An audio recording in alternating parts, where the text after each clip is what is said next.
Corinne Hamimi, one of the managers at Netanya's Park Hotel, seems so comfortable supervising her staff in the main dining room.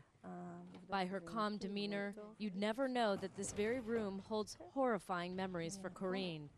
It was here 10 years ago that her husband, Ami Hamimi, was killed in one of the deadliest terror attacks in Israel's history. On March 27, 2002, a suicide bomber from Hamas blew himself up in the dining room just as 250 guests were sitting down for the Passover Seder. The Palestinian suicide bomber was able to get past security and into the hotel lobby here because he looked like a woman. He was wearing a dress, makeup, a blonde wig. People might have thought he was just another guest at the Passover Seder. But strapped to his body was a belt filled with explosives. He walked without raising any suspicion through those doors, blew himself up. He killed 30 people and wounded 140 others.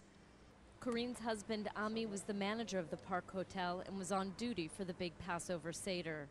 One of the women doesn't want to sit in this table. She wants to change the table, so we go and change with her the table. And just in this moment, the attack happened. The bomber exploded just in this moment. And Corinne was at home and didn't yet know about the attack. Her 6 children were at the hotel with their dad. I was in my way to here by foot, and I heard the fire alarm of the fire. And I think what's happened, it's maybe happened something in Netanya. And just when I come here in front of the hotel, I saw the ambulance, I saw the died people on the floor, because the ambulance are taking first the wounded people, but not the very, very wounded and not the dead. First the wounded people that they can save them, so they take them before.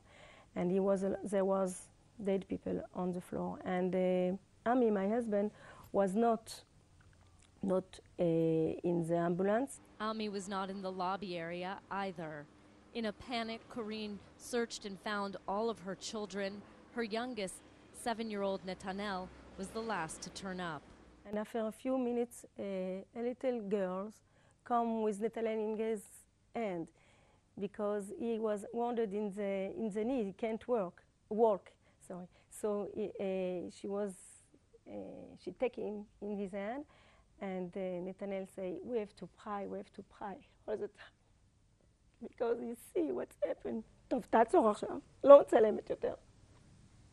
Hey. Yeah. It's okay. Corinne was unable to tell me about how she found her husband, Ami, that day, the man she fell in love with at the age of 16.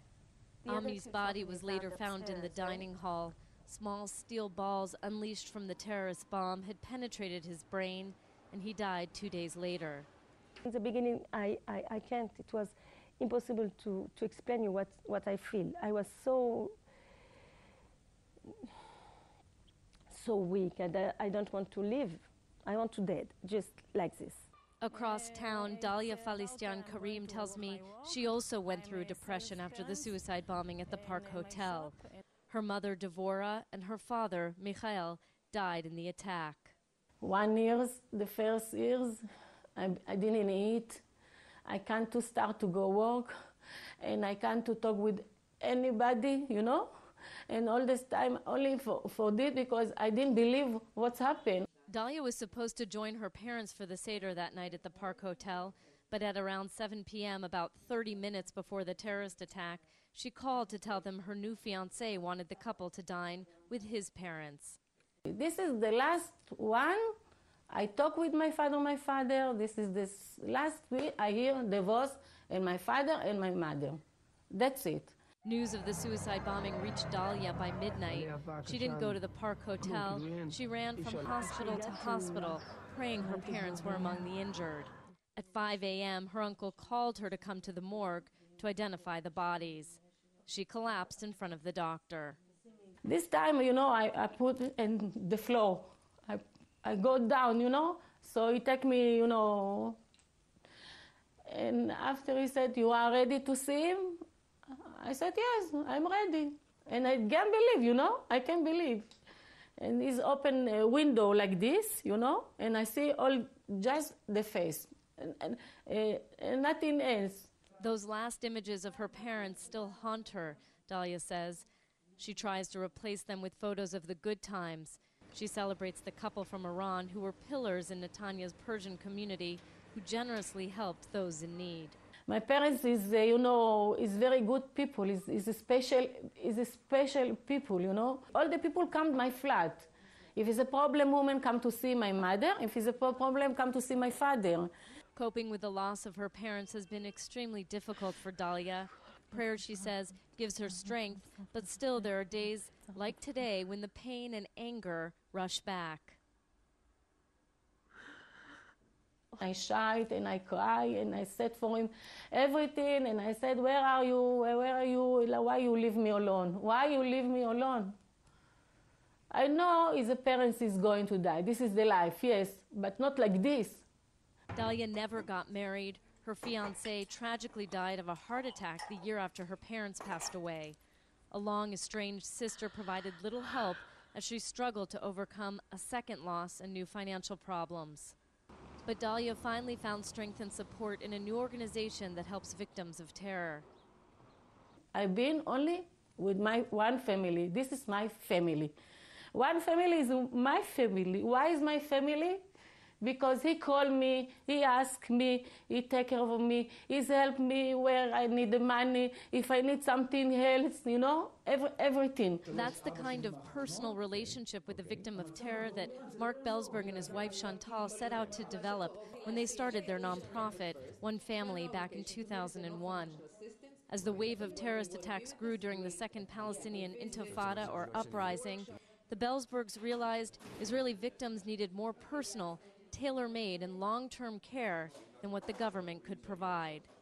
The ultimate goal of OneFamily is to rebuild their shattered life, to reintegrate them into society, to get them out of their bedroom where they're depressed and the drapes are closed and they don't step out and they think life is finished for them. Over the last 10 years, OneFamily says it has raised $35 million for the rehabilitation of thousands of Israel's victims of terror.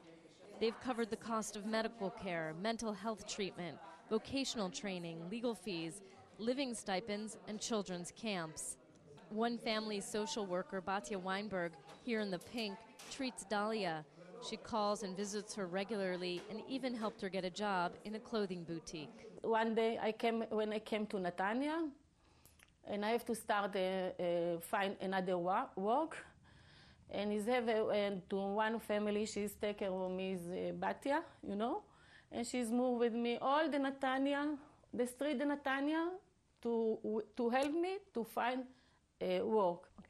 OneFamily are doing a lot of things for the children. They are doing camps in the summer camp in Hanukkah and in Pesach, and they are doing all other activities during the years with the children. It's very good. All of my children goes to this camp. Corinne says the camps, designed by OneFamily's founders to be a kind of healing and therapeutic retreat, have given her kids an important place to talk about their pain. All the children that have the same problem, they don't explain this with their friend at school. They can't understand them. Somebody that have not this problem at home, that have not lose somebody, never will can understand people that lose somebody. Never. Both women have created memorials for their loved ones. And this big hall, it's a hall that we have in our heart, that he's not here with us. And it's really what I feel in the beginning. I feel the nothing, you feel it, the nothing. Corinne built this wall for Ami in the Park Hotel lobby, a tribute to the loving husband and dedicated father she and her children still miss. I can't finish this decor now. Dalia created this memorial corner for her parents in her apartment. She's kept a candle burning here every day for 10 years. This one when he's young, my father. Your dad and your mom, wow. Ken. okay? And it helps you to feel close to them, Yeah, to come here. yes, yes. The pain may not be gone 10 years later, but Dahlia continues to move forward. I change all my life. I move and I start again my life. Back in Netanya, she's made new friends and become part of her parents' old community, where she feels a duty to perpetuate their memory. Your life don't finish. You go again and you start again and to be strong, because your parent is upstairs, at Gan Eden, but he take care of you. Corinne made it her duty to keep the Park Hotel open even after the devastating suicide bomber attack. In the center of Israel, we have to live, we have to fight. It is a new situation. It's the situation that we get, and we have to be here and to do what we have to do. And this means that we have to fight to let the hotel open and not giving up and close. It was too easy to close. The dining room was rebuilt, and Corinne says it is often booked once again for weddings and bar mitzvahs. All of Corinne's 6 children have been in counseling. Her youngest, Netanel, now 17, is struggling the most. But some of Corinne's older kids are already married and have children. Corinne has also turned a new page. She got remarried a few years ago, but she often still dreams of Ami. I think he was very proud of us, that we continue to live normally, plus minus,